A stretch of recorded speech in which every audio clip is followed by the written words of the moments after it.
December 9, 1940. The North African desert shimmered under a white-hot sun.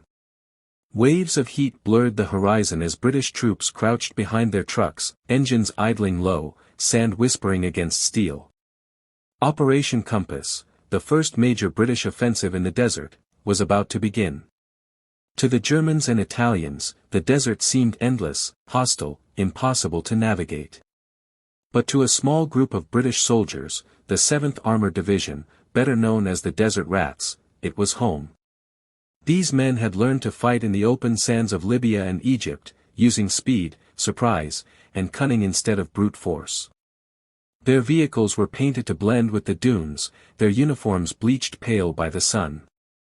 Every move was calculated, every tactic born of experience. What began that day as a small raid would evolve into one of the most brilliant campaigns of the war, a campaign that would shock even Britain's own commanders. For in the blazing wasteland of North Africa, the Desert Rats were about to prove that ingenuity could outmatch any tank, and courage could conquer even the harshest battlefield.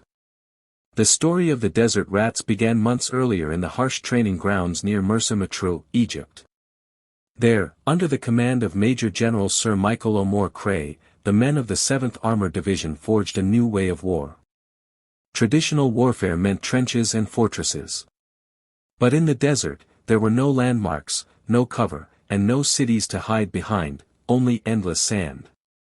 The Desert Rats turned this emptiness into an ally.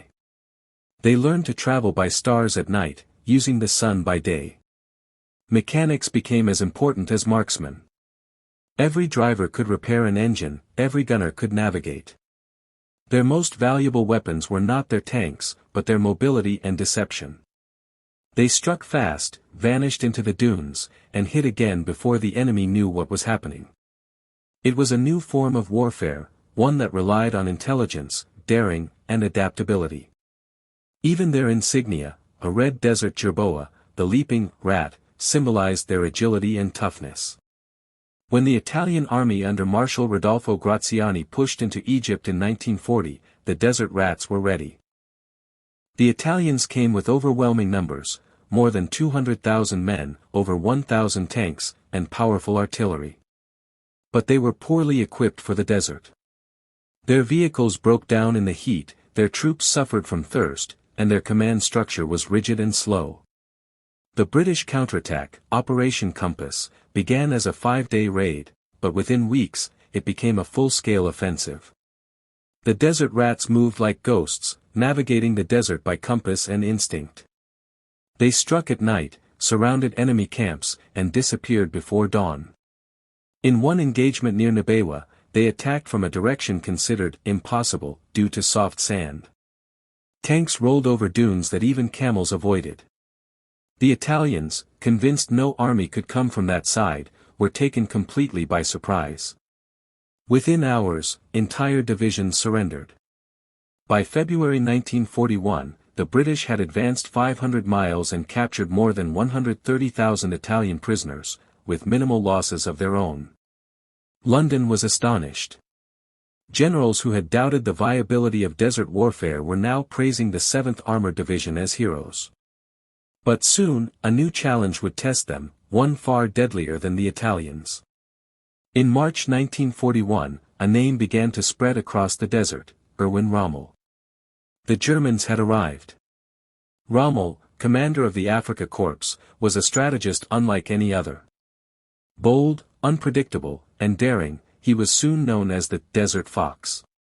His tactics mirrored those of the Desert Rats, fast, deceptive, and improvisational. It was as if two predators had met in the same hunting ground. Rommel's first strike stunned the British.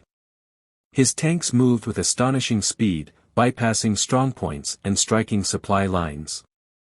Within weeks, he had retaken much of Libya and encircled the port of Tobruk. But the Desert Rats were not finished. They adapted, learning to anticipate Rommel's movements and use his aggression against him. One officer described it perfectly. The desert was our chessboard. Rommel was brilliant, but so were our men. Every move he made, we had already studied. The desert became a game of deception. Fake camps, Dummy tanks made from wood and canvas, and false radio transmissions turned the battlefield into a mirage of tricks and counter-tricks. And in this deadly game of shadows, the desert rats earned Rommel's respect, and his frustration. By late 1942, the stage was set for a decisive showdown, the Battle of El Alamein. British forces, now under General Bernard Montgomery, included battle-hardened desert rats who had fought since the beginning. Montgomery reorganized and reinforced them, but he also understood something few others did, the value of their experience. "The desert rats," he wrote, "are the finest fighting men I have ever seen. They make the impossible look easy." At El Alamein, the British finally matched Rommel's tactics with equal speed and superior coordination.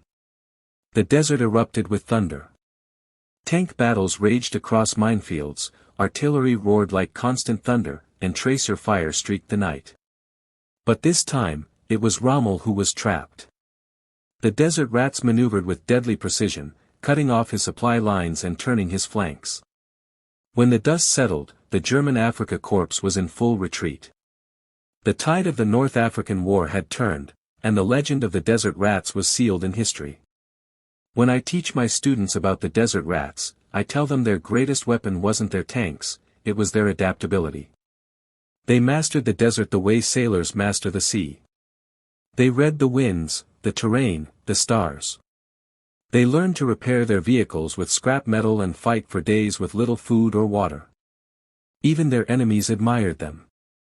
After the war, captured German officers spoke with respect, even envy. One said, "They moved like the desert itself, invisible, unpredictable, and unstoppable."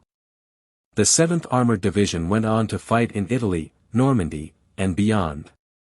But it was in North Africa, under the endless sun and the swirling sand, that they became legends. For the British commanders who once doubted them, the desert rats were a revelation, a lesson that war is not won by numbers or machines, but by men who adapt, endure, and outthink their enemy. Their story remains one of ingenuity, grit, and courage, a testament to what happens when soldiers stop fighting the land, and learn to fight with it. In the vast silence of the Sahara, the desert rats wrote their name in sand, and in history.